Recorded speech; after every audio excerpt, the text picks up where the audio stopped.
बुलंदशहर में तशद्दुद मामले में इलाहाबाद हाई कोर्ट ने सख्त रुख अपनाते हुए जांच की रिपोर्ट तलब की है। कोर्ट ने इस मामले में एसआईटी के जरिए की जा रही जांच की रिपोर्ट तलब की है। अदालत ने मामले की जांच एसआईटी से लेकर सीबीआई या किसी दूसरे एजेंसी को सौंपने से इनकार कर दिया है।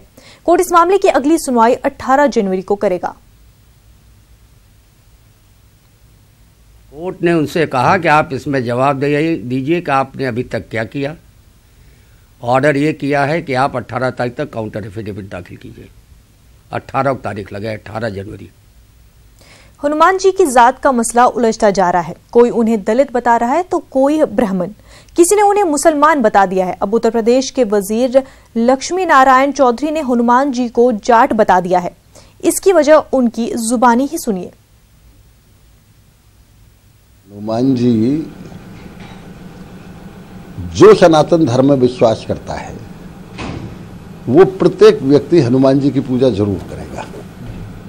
हनुमान जी हमारे पूर्वज थे और हनुमान जी के बारे में तरह तरह की बातें लोगों के कहना आदरणीय मुख्यमंत्री जी पूरा स्पष्टीकरण दे चुके हैं।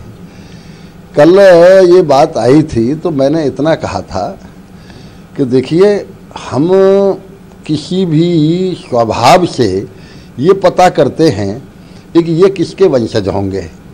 जैसे वैश्य जाति का हम ये मानते हैं कि वो अग्रसेन के वंशज हैं, क्योंकि अग्रसेन महाराज स्वयं व्यापार करते थे।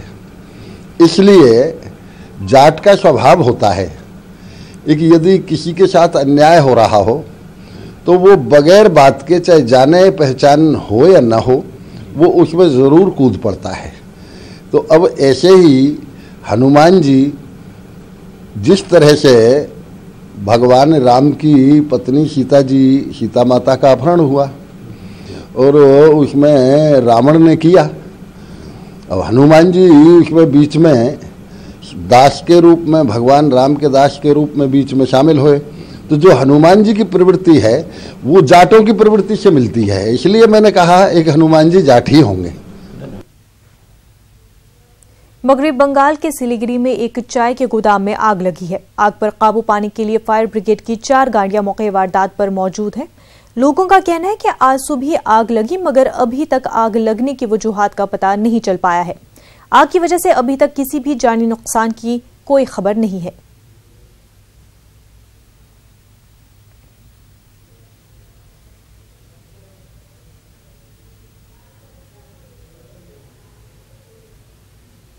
मध्य प्रदेश के शिवपुरी में एक सड़क हादसे में 5 अफराद हलाक और तकरीबन 12 अफराद जख्मी हो गए हैं।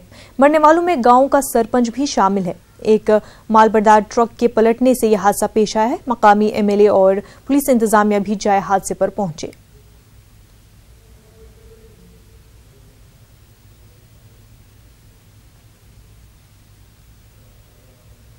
इंडियन एयरलाइंस की 111 तैयारों की खरीदारी में तफ्तीश के दौरान ईडी को अहम जानकारी मिली है। पैसों का लेन देन कुछ गैर सरकारी तंजीमों के जरिए हुआ। ईडी बैंकों के खाते और दस्तावेजात खंगाल रही है। 111 तैयारे 17,000 करोड़ में खरीदे गए थे। ईडी वजारत शहरी हवाबाजी और इंडियन एयरलाइंस के खिलाफ जांच कर रही है। जल्द ही कुछ आला हुक्काम को पूछताछ के लिए तलब करने वाली है। सुप्रीम कोर्ट में मफाद आमा की एक अर्जी दाखिल किए जाने के बाद मामले में सीबीआई ने केस दर्ज किया था। सीबीआई के केस की बुनियाद पर ईडी ने भी मामला दर्ज किया था। एयर इंडिया और इंडियन एयरलाइंस के इंजमाम समेत तैयारों की खरीदारी से फायदे का मामला भी ईडी के जरिए तफ्तीश में है। फायदे वालों रूट्स की जगह नुकसान वाले रूट्स पर परवाजें करने के अहकामात की भी जांच हो रही है। ये अहकामात यूपीए के वजीर शहरी हवाबाजी पर प्रफुल्ल पटेल के दौर में जारी है।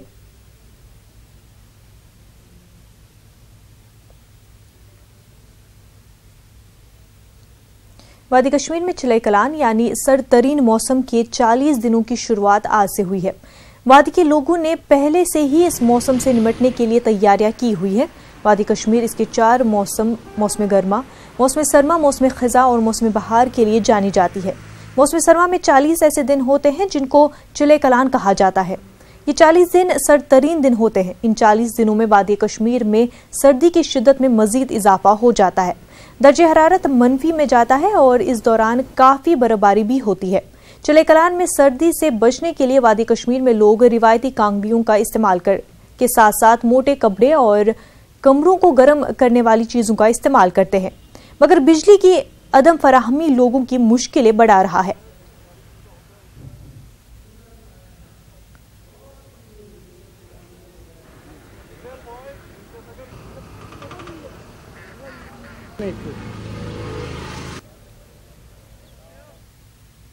सचर कमेटी रिपोर्ट में जेलों में सबसे ज्यादा मुस्लिम तबके के कैदियों के होने की बात सामने आई थी। सचर कमेटी की रिपोर्ट के 13 साल बाद भी हालात जूं के त्यों हैं। दिल्ली अक़लियती कमीशन की रिपोर्ट के मुताबिक आज भी जेलों में अक़लियती खास तौर पर मुस्लिम तबके के लोगों की तादाद ज्यादा है। सिर्फ दिल्ली की रूहानी जेल की बात करें तो यहाँ 30% से ज्यादा अक़लियती तबके के लोग कैद हैं।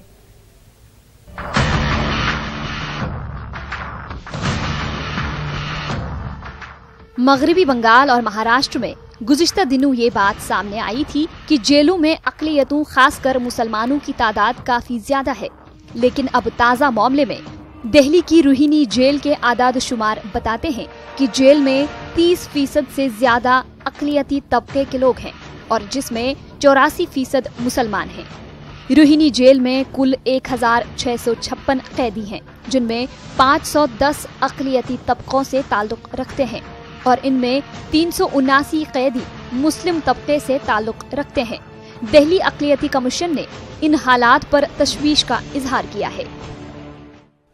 बादियों नज़र प्राइमा फसाई जो समझ में आ रहा है वो ये है कि कुछ न कुछ सिस्टम में गड़बड़ है। एक तो पुलिस के स्टेज पर गड़बड़ है कि पुलिस के अंदर क्या इन्वेस्टिगेशन और पुलिस का जो रवैया उसकी वजह से ज़्यादा लोग अंदर चले जाते हैं, जो बेचारे कमज़ोर हैं, जिनके पास पैसे नहीं हैं, जो अच्छे वकील नहीं ला सकते हैं।